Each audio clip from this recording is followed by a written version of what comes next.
My name's Emma. Jack and I have a son, Liam, who's 20 and off at college right now. We've been scrimping and saving for years to keep him there, cutting corners, skipping vacations, you name it, all so he could have a shot at something bigger. We live in the house my grandmother left us when she moved into a nursing home. It's large, comfy, but nothing fancy, just feels like home. Jack works at the local hardware store, and I manage the front desk at a doctor's office. We make do, living a no-frills kind of life, and that's just fine by us. It was a Thursday afternoon, sun hanging just right, made you think about calling it a day early. But then Jack's phone rang, cutting through any thoughts of an early weekend. I was chopping carrots, mind half on dinner, half on a list of bills that needed paying, when I heard him answer. Hello? Mom? Slow down, what's wrong? His face went white as he listened. I stopped what I was doing, towel in hand, watching him pace. He ended the call, looking shaken. That was my dad, he said, sinking into the couch like his strings had been cut. Their business tanked. Bankrupt. They've lost everything, even the house. My heart sank. Oh, Jack, that's terrible. What are they planning to do? They want to come stay with us. Just for a bit, they said, till they sort something out. I hesitated, thinking about our already tight budget, the quiet order of our life that was about to be upended. And what did you tell them? He rubbed his neck, a sure sign he was stressed. Told them I'd talk to you first. It's your house, Emma. Wouldn't just spring that on you without checking. Jack's parents, Frank and Helen, they weren't the easygoing type. High flyers, used to the good life, and our simple setup was miles from what they were accustomed to. You know how they are, Jack. This house, it ain't their style. I know. He looked uneasy. But they're my folks, Em. They're stuck. Thinking of all the times they'd visited, noses turned up at our modest living, it was clear they'd be like fish out of water here. But then, picturing them desperate enough to ask for help, my resolve softened. All right, they can come. But it's temporary, right? Just till they're back on their feet? He picked up his phone, dialed, and after a short, muffled exchange, Mom, Emma, and I talked it over. You can crash here for a bit. But just till you find a place, got it? We're not running a hotel. I couldn't hear what was said on the other end, but Jack's tight-lipped, yes, Mom, we're clear, gave me the gist. He hung up and exhaled long and hard. They're thankful, Em. They'll be here next week. Last week, Jack told his folks they could stay with us for a bit. And today, they were moving in. I watched from the porch as two huge trucks rolled up our driveway, and I swear, my heart sank. Jack was out there directing traffic like some parking lot attendant, trying to keep a smile plastered on his face. Frank was the first to barrel out of the car, a big grin on his face, clapping Jack on the back so hard you'd think he'd won the lottery and not just moved into his son's house. Emma, darling. Helen swept up to me, all perfumed and peppy, planting a kiss on my cheek that felt more like a branding iron. You're an angel for letting us invade like this. I forced a smile, my eyes darting to the mountain of stuff they were unloading. It's no problem, Helen. But, is this all of it? Oh, this is just the essentials. She waved a dismissive hand, as if the pile of furniture and boxes wasn't already swallowing our front yard. The rest we've put in storage. Essentials? I bit my tongue to keep from saying anything rash. If these were essentials, I dreaded to think what they'd left behind. Jack caught my eye, and I could tell he was thinking the same thing. Let's get this stuff inside then, Jack said, more to himself than anyone else. Frank and Helen directed the movers with the kind of authority you'd think they were moving into a palace, not our modest little home. The movers shuffled past, hauling in armchairs, countless boxes, and, would you believe it, a grandfather clock. Who needs a grandfather clock in their temporary home? Right there, boys, just set it all there, Frank directed, pointing at various spots around our living room, which was rapidly disappearing under a sea of their belongings. I pulled Jack aside while the movers took a breather. Jack, this is crazy. They'd brought enough to furnish a whole house. Where are we going to put all this? Jack rubbed his temples. I know. I'll talk to them, okay? Let's just get through today. We retreated as the movers continued their work. The whole ground floor was turning into a replica of Frank and Helen's old house. Every corner filled, every space taken over. By the time the movers were done, our once cozy living room looked more like a storage unit. Dinner that night was a chaotic affair. We barely found the table under all the clutter. Frank and Helen seemed oblivious to the mess, chatting away about their journey here. Emma, you really should try this wine, Frank said, popping open a bottle of something French and probably more expensive than our entire grocery budget for the week. We're so grateful to you both, Helen chimed in, her voice sugary enough to give you cavities. It's just till we find our feet. Yeah, about that, Jack started, clearing his throat. We need to talk about some ground rules. Space is tight, and... Oh, don't worry about it, son. Frank waved him off. We'll manage just fine. Won't we, dear? He smiled at Helen, who nodded enthusiastically. I looked around at our invaded space, the piles of boxes, the fancy ornaments, crowding out our simple decorations. Manage just fine? I wasn't so sure about that. Living with Frank and Helen had been an adjustment, to put it mildly. A few days have passed since they moved in, and just when I thought we'd settled into some kind of routine, the kitchen became the new battleground. It was a Tuesday evening, and I was fixing dinner like usual. Something simple and hearty, spaghetti with a homemade tomato sauce. I was stirring the pot when Helen waltzed into the kitchen, her nose wrinkling as if she'd just walked into a barn. What's that smell? She asked, her tone dripping with disdain. It's dinner, I replied, keeping my voice as steady as I could manage. Spaghetti night. Spaghetti? She scoffed, peering over my shoulder. Where's the meat? The fresh herbs? This is what you feed us? Jack, hearing the commotion, wandered in, drying his hands on a dish towel. What's the problem? His mom turned to him with a look that could curdle milk. The problem, Jack, is that we're expected to eat this. She gestured at the bubbling pot as if it were a cauldron of poison. I took a deep breath, trying not to let her get to me. It's what we usually eat. We can't afford steaks and fancy meals every night. Jack stepped between us, his face set in hard lines. Mom, this is Emma's house, and this is what we eat. If you want something else, you're welcome to cook for yourselves. Oh, we will, Helen retorted, her eyes narrowing. And we expect you to provide the groceries we require. We're not used to living like this. I'd had enough. Look, I'm sorry you're used to different, but this is what we can manage. Our budget doesn't stretch to luxuries. Frank, who'd been silent up till then, chimed in, his voice booming. Then perhaps you need to reevaluate your budget, young lady. We're not animals to feed on scraps. Jack's jaw clenched. Dad, that's enough. We're doing the best we can. The room was thick with tension, everyone's shoulders up around their ears. Finally, Helen huffed. Fine. Tomorrow, we'll give you a list of what we eat.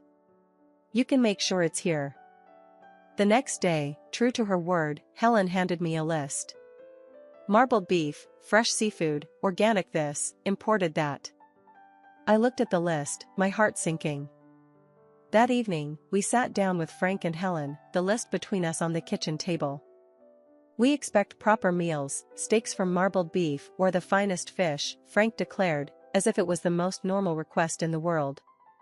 Jack and I exchanged shocked looks. We can't swing that, he said, his voice firm but weary. That's just not in our budget. Their response was swift and harsh. Lazy, both of you, Helen snapped. Can't even provide a decent meal. In the end, feeling cornered, I caved to their demands. I started buying only the highest quality products for them, while Jack and I got by on fast food, just to save costs. A month later, I sat down to crunch the numbers, and my heart nearly stopped. Our food expenses had doubled.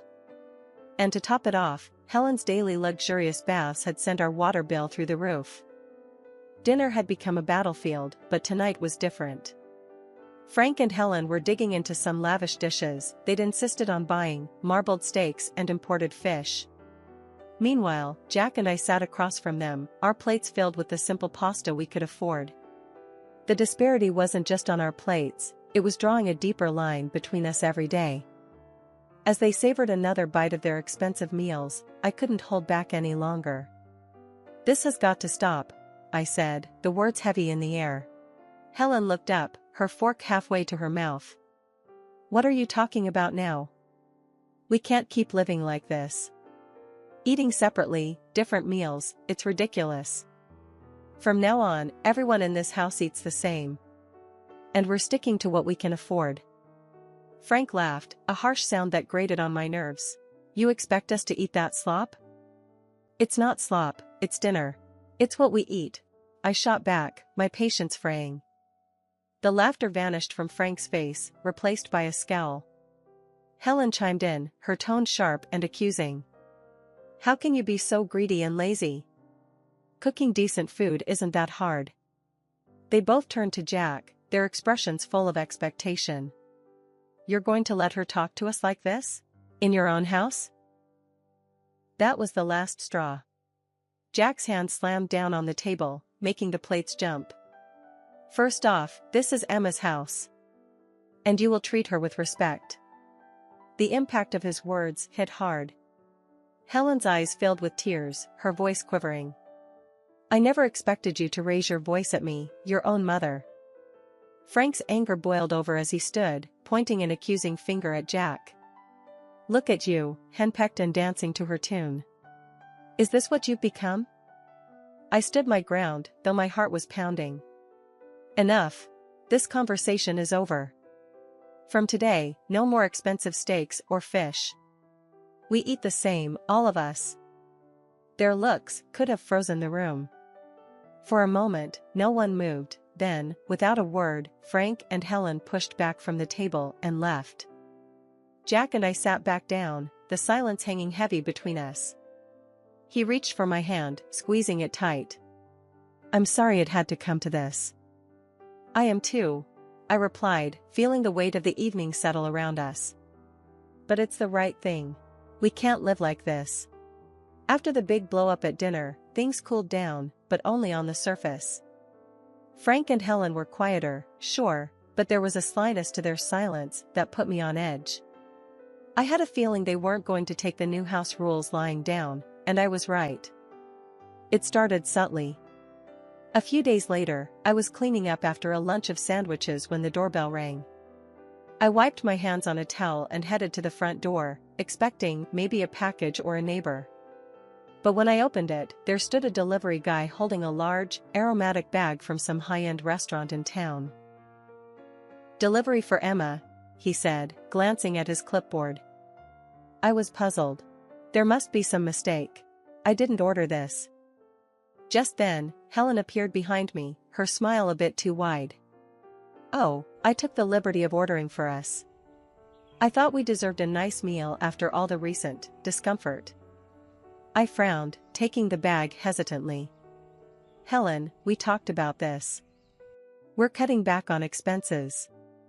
She shrugged, her eyes avoiding mine. "I thought it was on your tab, dear. My mistake." Jack walked in from the kitchen, overhearing us. "What's going on?" "Your mother decided we deserved an expensive lunch," I said, the weight of the bag in my hands suddenly feeling heavier. Jack's expression hardened. "Mom, we agreed, no more of this."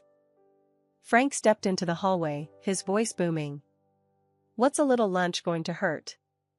You can't expect us to live like monks forever."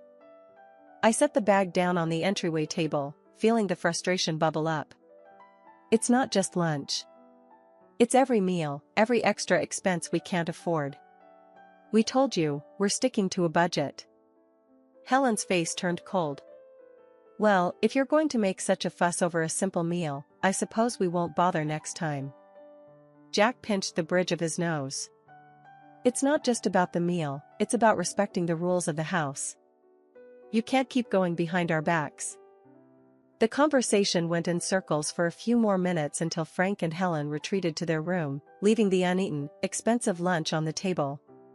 Jack and I looked at each other, the unspoken agreement hanging between us that this couldn't go on. I'll call the restaurant, explain the situation, and cancel any future orders made without our consent, I said, picking up the phone. Jack nodded, his jaw set. I'll talk to them again. This sneaky stuff has to stop. The peace was short-lived after the incident with the unauthorized lunch. Helen and Frank seemed to simmer just below the surface, and you could cut the tension in the house with a knife. I was washing dishes one evening when the calm shattered once again. Jack had just come in from the yard, looking weary. I was about to ask him about his day when the loud crash from the living room had us both running. We found Frank standing over a broken vase, one of the few decorations I really cared about. What happened here? Jack asked, trying to keep his voice level. It slipped, Frank said, barely looking regretful. Accidents happen. But his tone was all wrong. It wasn't apologetic, it was defiant. Jack bent down to pick up the pieces, and I couldn't help but say, this vase was from my grandmother. It's been here longer than I have. Helen scoffed from the doorway. It's just a vase. You can get another. That's not the point, Helen, I snapped, feeling my frustration rise. The point is respect, something that's clearly lacking here. You want to talk about respect? Frank shot back, his voice raising. What about respecting us? Treating us like second-class citizens in this house? Jack stood up, facing his father. You're living here by our goodwill, Dad. Remember that. It doesn't feel like goodwill, Helen chimed in, her words sharp. It feels like we're unwelcome. Every day felt like walking on a tightrope with Frank and Helen in our house, but one evening pushed me past my breaking point. We were sitting around the dinner table, the same place that had witnessed countless arguments now, when Helen casually dropped her latest bombshell. Jack, darling, I found this lovely coat today, and I think we should buy it using the college fund you've set up for Liam, she said, as if suggesting we switch brands of coffee. I choked on my water, coughing as I set my glass down hard on the table. What did you just say? I managed, my voice a mix of disbelief and rising anger. Helen smiled sweetly, clearly mistaking my shock for compliance. It's just money, dear. Liam can always take out loans for college. I really need a new coat. Jack, who'd been quietly seething beside me, slammed his fork down. Mom, that's out of the question. That money is for our son's education. We're not using it for anything else. Helen's face twisted into a scowl. How can you deny your own mother a simple request? It's not simple, and that's final, I snapped, feeling the last of my patience evaporate. Frank chimed in, his voice raised to a shout. You're both being unreasonable and cruel. We're your family. The threat came next, his voice cold and calculated. Maybe the local press would be interested to know how you treat your family. What about your bosses, huh? Would they like to know? I felt a mix of fury and fear churn in my stomach, but I knew we couldn't cave. Enough, I shouted back, standing up. This is not how family treats each other. You two need to find another place to live. This isn't working. Helen burst into tears, playing the victim, while Frank continued to hurl accusations and threats. The dinner ended with them storming out of the room, leaving Jack and me in stunned silence. Once the house was quiet, I retreated to the bedroom and dialed my grandmother. She picked up after a few rings, her voice a comforting presence. Grandma, it's Emma, I said, my voice thick with emotion. What's wrong, dear? She asked, her tone immediately alert. I poured out everything, the demands, the threats, the impossible situation with Helen and Frank. She listened without interrupting, her quiet hums a steady reassurance in the background. When I finished, there was a brief pause. Then, decisively, she said, I'll come to stay with you for a couple of months. Are you sure, Grandma? What about the nursing home? I'm sure. It sounds like you need me there, and I'm not one to sit by when my family is in trouble, she declared, her voice resolute.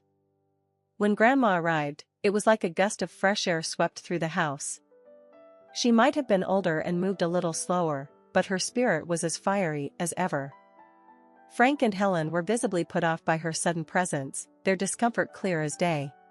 I'll be staying on the ground floor, Grandma declared firmly the moment she rolled through the door, her suitcase following behind her like a loyal companion. I expect some things will need to be moved. Frank tried to mask his irritation with a forced smile. Of course, we'll make you comfortable. Won't we, Helen? Helen nodded stiffly, her eyes darting around, probably calculating what they'd need to shift or hide away. I couldn't help but feel a surge of relief. Finally, someone was putting them in their place. As soon as the movers finished rearranging the furniture to make room for Grandma, she called a family meeting in the living room. Now, I've heard quite a bit from Emma about what's been going on here, and I'm not pleased, she began, her tone stern, cutting through any pretense of pleasantries. Frank opened his mouth to protest, but Grandma raised her hand, silencing him. I'm not done. This house is still mine, technically.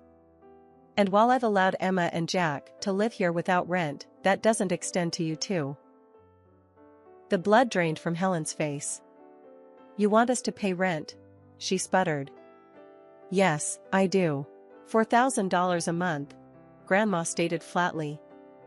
That's outrageous, Frank exclaimed, standing up from his chair. We can't afford that. Well, considering the costs you've been racking up here, I'd say you can afford to cut back on your luxuries, Grandma shot back. But we're family, Helen tried, her voice quivering slightly. Family doesn't exploit each other, Grandma countered. Since you've been enjoying a lifestyle beyond your means on my granddaughter's dime, I think it's only fair. Frank and Helen were at a loss for words, exchanging glances as if looking for an out, but finding none. And one more thing, Grandma continued. If you think the rent is too high, you're welcome to find somewhere else to live. Or, if you decide to stay, you'll provide me with daily assistance. I need help getting around, meals prepared, and someone to ensure I'm taken care of. Helen's mouth opened and closed like a fish out of water, her earlier bravado evaporated completely. Frank, who had always prided himself on his independence, looked like he'd been punched in the gut.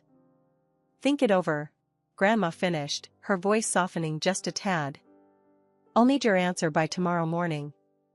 As they retreated to their room, presumably to discuss their limited options, Grandma turned to us, her expression softening. Don't you worry, kids. We'll sort this mess out. The morning after Grandma laid down her new house rules, it was like someone had flipped a switch in Frank and Helen. I walked into the kitchen to find them packing their things, a pile of boxes already forming at the door. We've decided to move out, Frank announced, not looking up from the box he was sealing.